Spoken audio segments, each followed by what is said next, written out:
Bien, bonjour à tous, bienvenue sur Music Spirit 555. Aujourd'hui, je me retrouve pour vous parler de mon séjour au festival des 33e nuits de la guitare de Patrimoine de l'édition 2024, donc à savoir la 33e édition.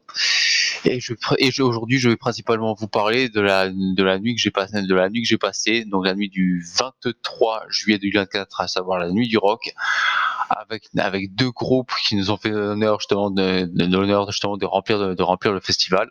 Et il s'agit d'abord donc de Kokomo, qui est un groupe français de rock, metal, un peu indie, qui mélange pas mal de morceaux. Et j'avoue que c'était vraiment une très bonne surprise. Pourquoi ?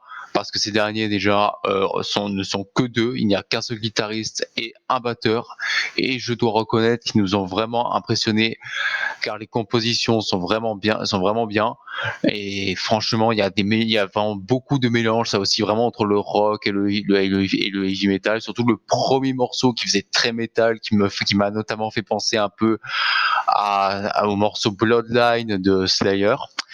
Ensuite, ce que je tiens à ajouter, c'est que comment dire, c'est que le chanteur a une voix vraiment très aiguë, très proche de celle de Robert Plant, du chanteur de Led Zeppelin.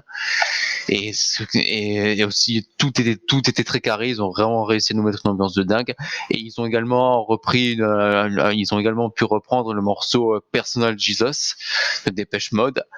Et disons qu'ils ont vraiment, on peut dire qu'ils ont su le reprendre à leur sauce, vraiment avec des zones, notamment avec l'ajout d'octaves, et ce qui donnait vraiment une toute autre ampleur au morceau, ou disons une toute autre profondeur, parce que on le sait tous que le morceau original de Depeche Mode, il est pas mal, mais il est assez répétitif, assez linéaire, il ne se passe pas grand chose, tandis que là, dans cette version, il y a beaucoup plus de choses, ça bouge beaucoup plus. D'ailleurs, pour ceux qui veulent l'écouter, je vous mettrai le lien dans la description. Et je tiens à ajouter que selon moi, c'est l'une des meilleures versions que j'ai pu entendre de ce morceau, notamment avec celle de Marilyn Manson dans les années 2000. Et sur ce sera tout pour ce groupe-là. Maintenant, nous allons passer au groupe suivant, qui est Royal Republic. Alors celui-ci, c'est un groupe de rock, vraiment, voire hard rock, heavy metal suédois, je tiens à le préciser, qui sont arrivés notamment, et qui sont arrivés juste après Kokomo, et cela est encore bien meilleur, parce que là aussi il y avait des ambiances disco, etc. dans les morceaux, les effets de voix étaient très bien variés, notamment sur les micros, sur un morceau, avec des solos vraiment techniques, où la technique était vraiment bien placée. Je trouvais que le jeu de guitare était vraiment bien aéré, et ça, c'est vraiment quelque chose qui fait plaisir. De plus, on a un chanteur qui est vraiment très charismatique. En effet, celui-ci peut vraiment passer d'une voix vraiment très claire à une voix d'opéra notamment. Et aussi, que dire, les morceaux étaient vraiment bien variés. On a eu de tout.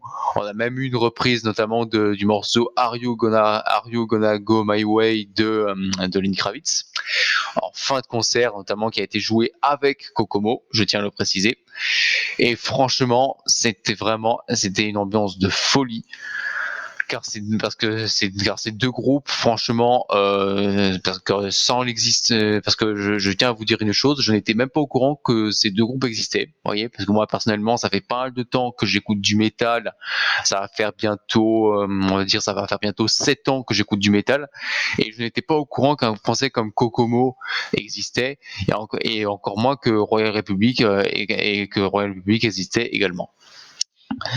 Eh bien, je veux dire, eh bien, ça fait énormément de bien de voir qu'aujourd'hui on peut avoir des groupes français de qualité, contrairement à ce qui peut se dire aujourd'hui en général, un peu qu'en France on n'est pas bon en musique, etc. Ben, c'est faux. Du côté du métal et du rock, on a vraiment du très bon. Là, je pense à Kokomo, mais je pense pas uniquement à eux. Il y a Kokomo qui est vraiment très bon. Du côté du metalcore, on a Landmarks qui a vraiment fait une très bonne montée, une très très très bonne montée, franchement, notamment dans le metalcore. Après, on a toujours les anciens de Black Bombay aussi, qui jouent toujours aussi bien, hein, qui est un groupe qui a été longtemps considéré comme du punk hardcore, bien qu'aujourd'hui c'est plus du métal moderne en soi, mais je ne vais pas m'étaler.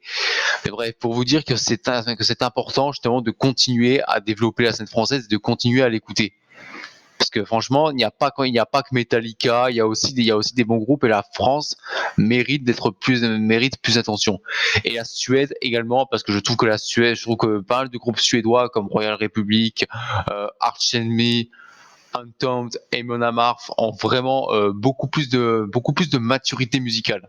Franchement, moi personnellement, j'ai toujours trouvé que les Suédois avaient vraiment une grosse longueur d'avance sur les autres musiciens de métal, etc., sur les autres groupes. Moi, je trouve par exemple que Arch Enemy a bien plus de maturité, par exemple, je dirais que Cannibal Corpse, par exemple.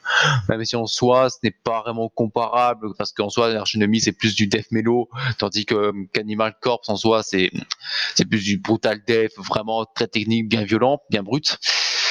Mais bon, revenons à nos moutons. C'est un peu la nuit que j'ai passée à ce festival était du moins l'une des meilleures soirées justement que j'ai pu vivre du moins depuis l'existence du festival. Et je ne peux que vous recommander d'écouter ces groupes qui sont Kokomo et Royal Republic. Merci à tous et à la prochaine.